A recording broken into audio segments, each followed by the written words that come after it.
Welcome to Tiny Expeditions, Season 5, Episode 6. I'm Dr. Sarah Sharman, here to help you understand the science. And I'm your co-host, Chris Powell.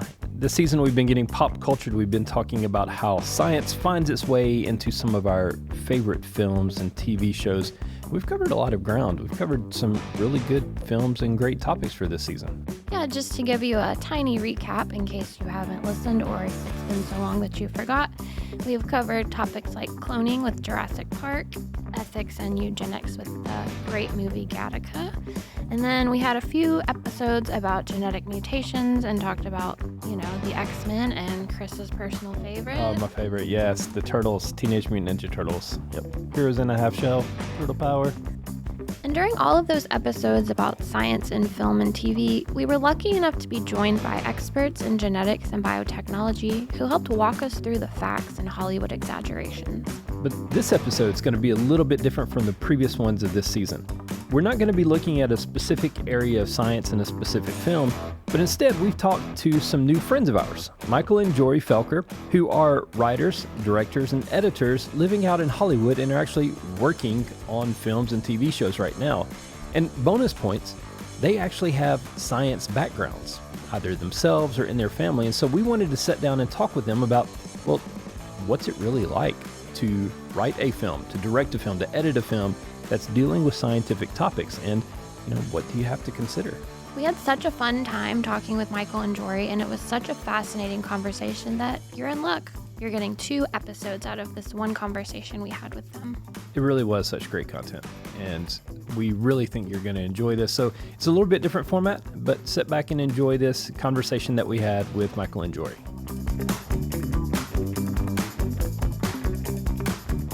Can you tell us who you are and what it is that you do for a living? So my name's Jory. I am a script coordinator / aspiring junior writer. I work essentially as the bridge between the writer's room and production. So I prep and format the scripts, I check continuity, do legal and research, and make sure that the scripts get to the right people at the right time. And I am Michael Felker. I am a writer, director, and editor. My main trade for the last 15 years has been as a film editor. So I usually just take what's production shoots, and then I edit it all together to make the final product. It could be either feature films, television, music videos, digital content, etc. And most recently, I just wrote and directed my first feature film. It encompasses everything from the writing stage of writing the script all the way through directing of production, and then I'm also the co-editor of that movie where I edit everything and put it all together. Excellent. I'm looking forward to that. That's October, correct? For release? Yes. The movie Things Will Be Different will be out theaters on demand on October 4th.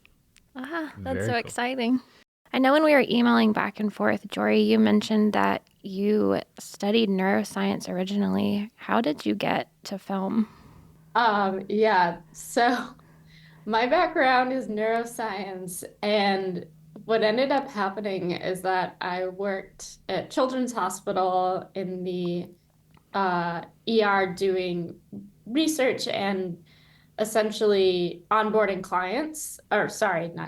onboarding patients for research. And what ended up happening is that I got really in love with the stories and the people and just the world more so than the science. And then when I went to apply for medical school and they asked, why do you want to be a doctor? I realized that Grey's Anatomy wasn't the right reason. I just kept going back to the movies and TV shows that inspired me to pursue a career in medicine, and that I really wanted to be a part of that, because if it's so powerful to be able to uplift my life and make me passionate, then I want to be a part of the system that actually can inspire the next generation of scientists. I love that. And I feel the same way in, where I am at now, because I got a whole PhD and then decided I was not going to stay in science at the bench. So yeah, storytelling is definitely our jam, and I really appreciate people who can do it. Yeah, and Michael, you come from a family of scientists as well, right? Yeah, I'm basically the artistic black sheep of the family. My mother is a doctor, radiologist. Um, my sister's now a doctor, working, within genetics and whatnot. And then my dad's an engineer. So, yeah, between all of that and then me going into film instead, uh, was actually super easy considering they also are huge movie lovers, science fiction lovers, very they read every book under the sun that involves science fiction as well as watch every movie and television show. So it's very easy to talk about you know our love for storytelling, especially within science-based worlds. So not too different. I just decided to take a different career path with it. So was it seeing them read those stories and watching movies with them growing up that led you into more of the science fiction film? How did you get there specifically? Yeah, basically, me and my sister Stephanie, growing up with my mom and dad, we kind of just watched a lot of movies growing up. Specifically, my dad loves science fiction. I believe he showed us Blade Runner, Alien, The Matrix, all at a very young age. Me and my sister grew up in like the DVD era boom. So basically, having high quality movies that you could bring home and watch with your family was super easy and affordable then. So, and half of the bonding experience was just watching science fiction, kind of absorbing as much as you can in terms of what the lore and the world and the rules of and the logic thread that goes through all of how the universe works, and talking about it for hours at like diners or Taco Bell afterward. It was a really good experience to understand like how their brain worked and how my brain worked, and getting to know them on a personal level in a way you kind of don't get just like talking at a dinner table and talk about your day.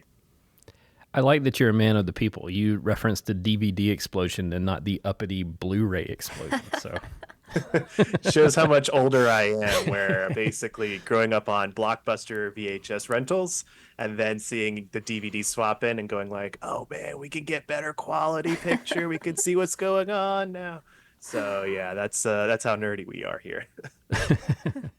you mentioned several films there that are easily recognizable. Is there one that you really just kind of gravitate towards and say like this is kind of a seminal film? Like I just keep coming back to this one, and especially one that deals with science as a main theme or science fiction.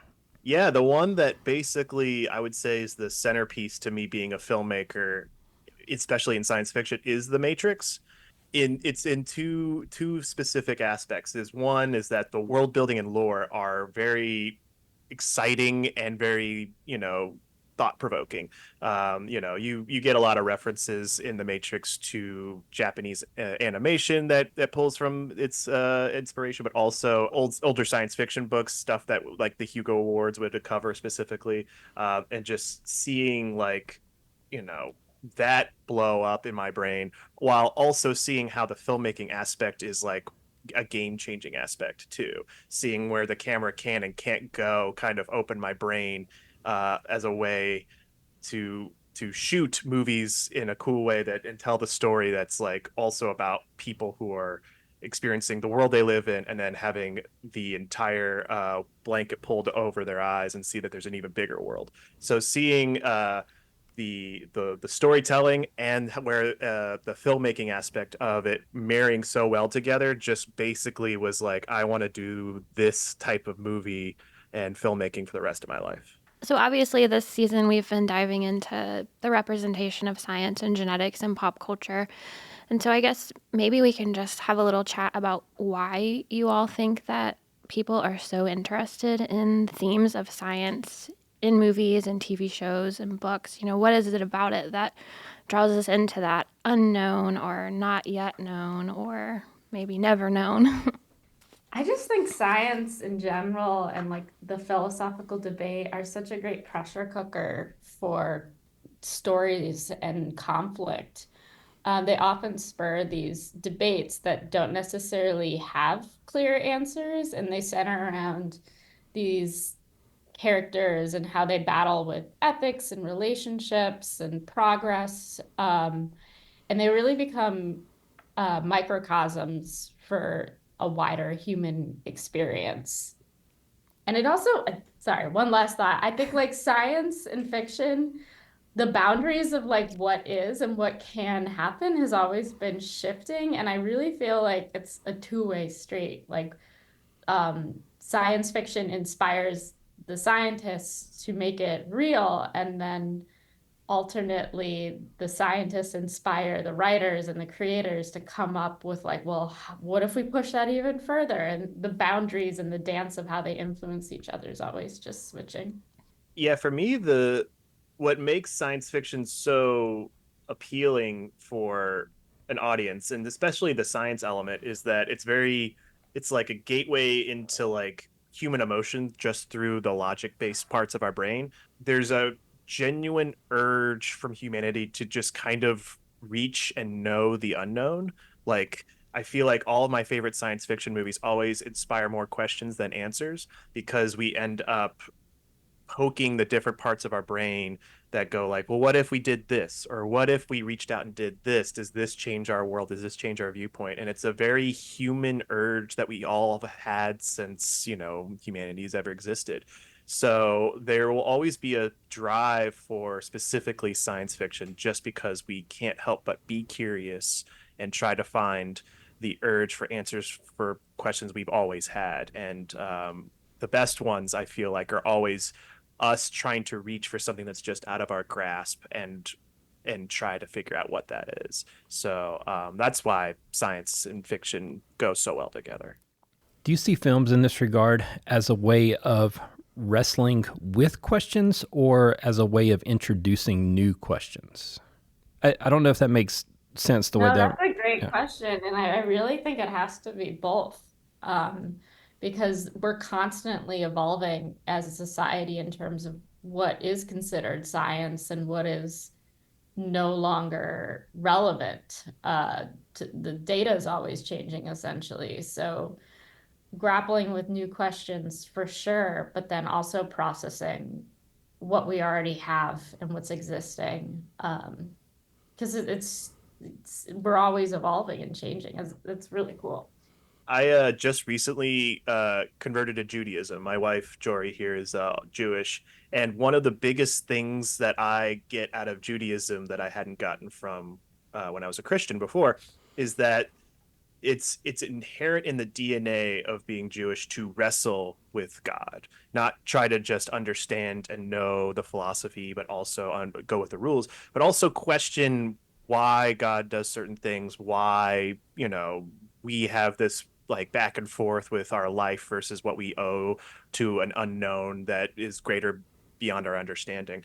Inherent in that in science fiction, that goes hand in hand too, of like what is beyond us, what we don't know. And I feel like having those questions and then the wrestling is so inherent within us as humans, and also just storytellers. Like the best stories always put you head and head with something you don't understand and lock in conflict, and that wrestling is conflict. So it's actually pretty exciting to have that within movies and science, and even now religion too.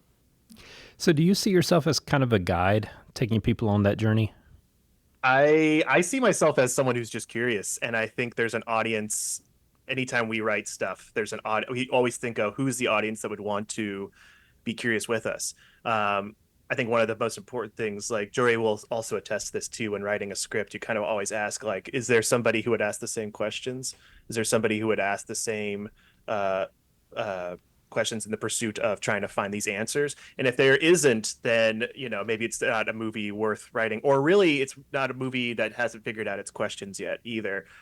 So we always just try to like find an entertaining way to just go find an entertaining way to tell a story that allows people to pursue these like questions and hopefully find their own answers or the more questions they can wrestle with as soon as they leave the theater. Jory, you have probably some ideas picking back off that too, right?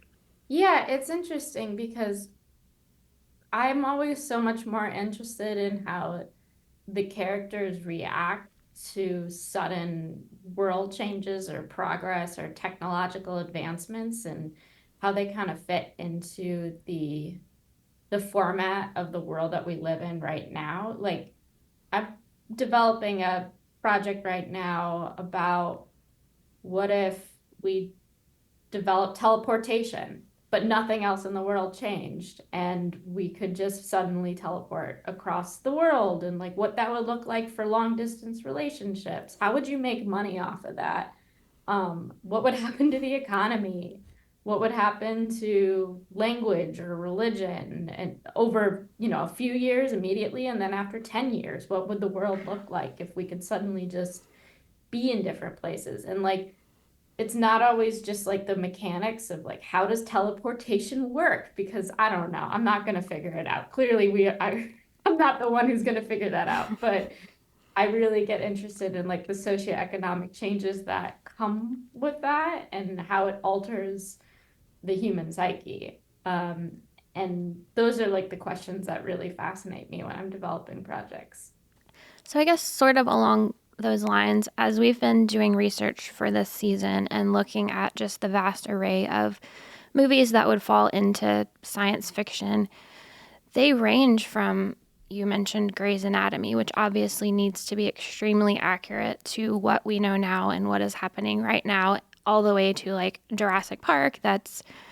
We have some of the technology, but we're obviously not in a place where we're bringing back dinosaurs right now. So how do you deal with towing the line between fact and stretching the fact? And how do you decide when it's important to stay close to fact and when you can stray away? Yeah, this is a really tough question, because every show I've been on, it's always different, and everyone has a different tolerance for what they prefer.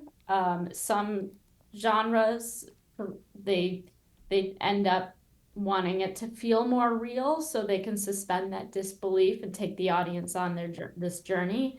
And then others, it's kind of a throwaway, and it's more of a vehicle to talk about other things. Like I've worked on a show where a kid is babysitting aliens, and it's not really about like, oh my God, humans and aliens like connected. It's more about like this relationship with people that are different than you and having responsibility for that. So that's always been kind of an interesting debate, and I really think it depends on the intentions of the creators.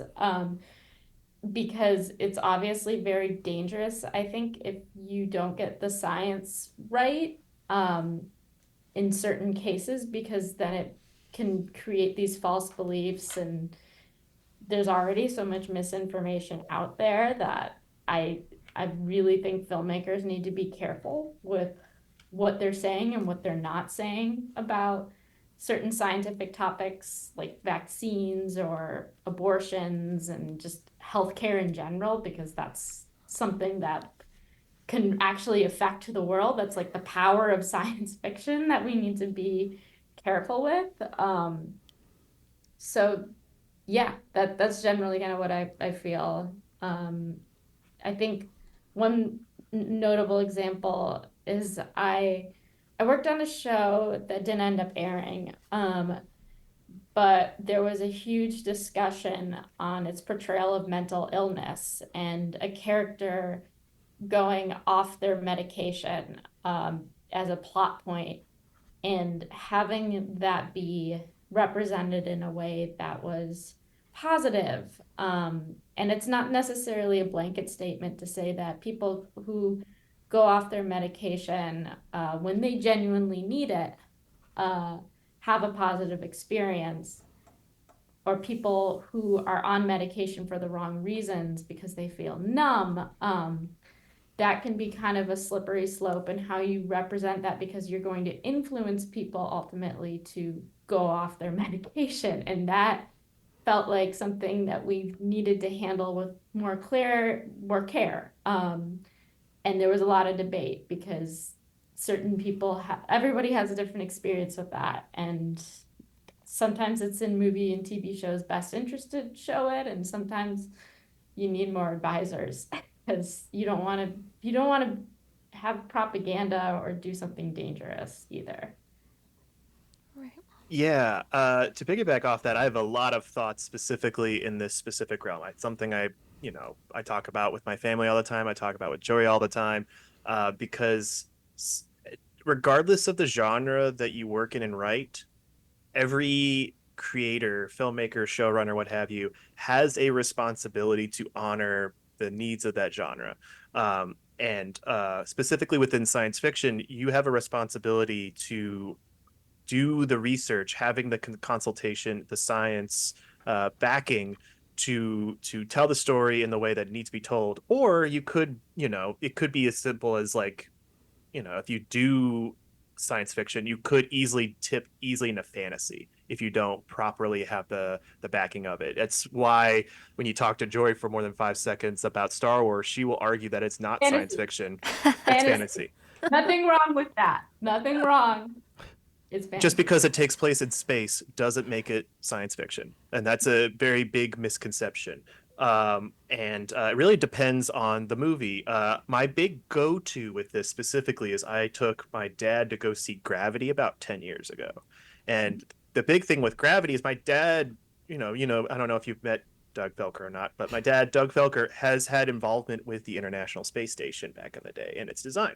And he goes in and understands which creative liberties need to be taken and which ones don't in order to tell the story. And Gravity is very much science fiction. It's like, what if you are stuck on the International Space Station and a meteor shower like comes through and wrecks everything? How do you get back to Earth? And so a lot of its answers do like know like where the Soyuz is, where all the different satellites are around the globe, and how you get back down to Earth. And there are two examples specifically that I think he took as creative liberties that the filmmaker did in order to tell the story better. And I call them like the visual cheat and the invisible cheat. One of the visual cheat that I know that he flagged specifically when he watched it is that there's at one point Sandra Bullock, in order to be able to navigate zero gravity, has to use the propulsion of a fire extinguisher in order to get around the station. His first response is that's not what a fire extinguisher looks like on International Space Station. In the movie, it has all the properties of a fire extinguisher we know now here on Earth, which is like, here's a long cylindrical tube and a hose. There you go. But on the station, it's actually more of like a small sphere because you just don't have the space for something like that on a very tiny space shuttle. So it's like a small sphere that you have to go and shoot in order to do anything. And I don't even know if it does that kind of propulsion as well as it does in the movie. But if you introduce a sphere with like a weird tube to most audiences, they need a little more hand-holding that will be a fire extinguisher unless it shoots out a fire. So one of the cheats that they would have to do is let's make it look like a fire extinguisher we have on Earth in order for a general audience to understand that this is what we need for the story to happen. So it's a one-to-one thing where like, look, I know that's what a fire extinguisher is because we need people to see it, but we're cheating a little bit because that's not really what it looks like on a space station up there. The other thing, the invisible cheat, is that a lot of where Sandra Bullock's character goes in Gravity would be a lot tighter. Like the biggest thing is that for filmmaking specifically is you got to know where they put the camera. And a lot of times when you're in small claustrophobic rooms, when you're on a space station, the camera would genuinely probably be inside of a wall 9 times out of 10, but you can't have the camera be on a wall, can't move the camera on a wall because you can't see the story. So a lot of liberties are taken to the invisible cheat of this room's just going to be bigger because Sandra Bullock needs to be in here taking off her suit and getting back into the station to rest at one point. But this room would not be that big. You would lose way too much air up there, and it's a huge waste of oxygen for what you would need up there. But the camera needs to be in the room. So you make it a little bit bigger in order to put the camera in, hence the invisible cheat of, look, it's kind of just we need to have it look this way. And so you constantly have this delicate balance between visual cheats and invisible cheats in order to just hold the hand of an audience, but immerse them in the story that you really want to tell, which is how you bounce back and forth everywhere. And the more nebulous, like, final answer to all that specifically is like, how do you deal with stuff that is closer to Jurassic Park, which is, we have the concepts and the theories for the science, but we are nowhere near able to bring back dinosaurs, just from using, mosquito DNA that we found in a little crystal from the ground. And it came from a long time ago when I was writing one of my first time travel scripts. I was so in my head about the rules and how it worked. I spent, about 10 of like 90 pages trying to get the rules in, and it was killing the flow of the story, killing the flow of the questions I wanted to pose and answers I wanted to dig into, and the character arc. And so I'm sitting there with my dad Doug across like a diner table and going like, Dad, I can't quite figure out the rules. I'm trying to do this and this and this, and I wanted to say this, but if I don't say this, then I feel like I'm cheating. And his answer was pretty simple and a good like metric for all science fiction writing that deals with concepts that we generally don't have a lot of the answers to, is that he said, Michael, if you would have figured out time travel, you would have invented time travel. You wouldn't be writing a script.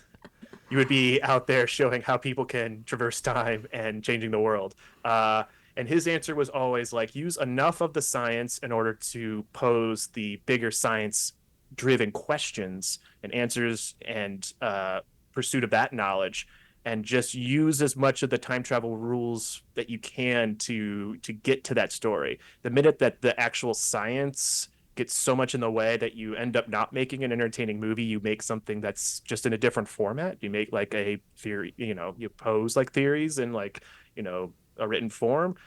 You're not making a movie anymore. So, there's always a delicate balance between what we know and telling those smaller stories between the invisible cheats and the visual cheats, but then the other side, which is like, here's this concept we don't understand. Use a little bit of like flexibility, but use it to find the heart of science-driven questions and answers. The moral of the story is Michael could have invented time travel, but I can go a whole episode about time travel. There's like 10,000 different ways to do time travel, and a non-linear concept in a linear format is very fascinating to me. I'm not convinced that you haven't figured it out and you're just holding it close to your Right. chest for a future project. Maybe.